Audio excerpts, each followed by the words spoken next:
एक गांव था, जितना खूबसूरत था उतना ही शांत। वहां रहते थे दो दोस्त, रायस्टार और ज्ञान भाई। दोनों अनाथ थे, लेकिन एक दूसरे के लिए जान देने को तैयार। साथ में एक छोटा सा जिम चलाते थे। गांव के लड़के वहां आके ट्रेनिंग लेते थे। और दूसरी तरफ एक और गांव में रहता था फाइट 444। उसके पास अपनी सेना थी, दुनिया के महंगे महंगे हथियार थे। उनमें सबसे महंगा था फाइटर जेट।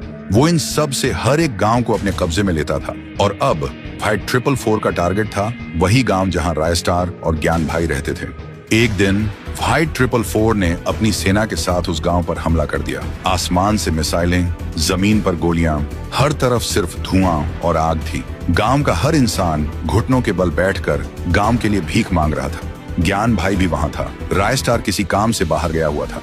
फाइट 444 चिल्लाकर बोला, आज से ये गांव और इस गांव का सब कुछ मेरा है। तभी ज्ञान भाई गुस्से से बोला, ये गांव हमारा था, हमारा है और हमारा ही रहेगा। उसी वक्त उसको दो बंदूक मिलती हैं और वो दोनों हाथों से बंदूक चलाने लगता है और फिर फाइट 444 के दो आदमी को मार देता है। फाइट 444 कुछ नहीं बोलता, चुपचाप वहां से चला जाता है। गांव के लोग खुशी से उछलने लगते हैं। लेकिन उसी रात ज्ञान भाई रायस्टार को लेने जा रहा होता है। रास्ते में फाइट 444 का आदमी उसका रास्ता रोक देता है। ज्ञान भाई चौंकता है, बाइक का ब्रेक लगाता है। तभी पीछे से एक और आदमी आता है और ज्ञान भाई के सिर पर वार करता है। ज्ञान भाई वहीं गिर जाता है। अगली सुबह गांव में हलचल मच जाती है। गांव के बीच एक पेड़ से ज्ञान भाई की लाश लटकी मिलती है और उसकी छाती पे लिखा होता है, अब गांव मेरा है। जब रायस्टार को खबर मिलती है, वो भागते हुए आता है और ज्ञान भाई को देखते ही टूट जाता है और रोने लगता है।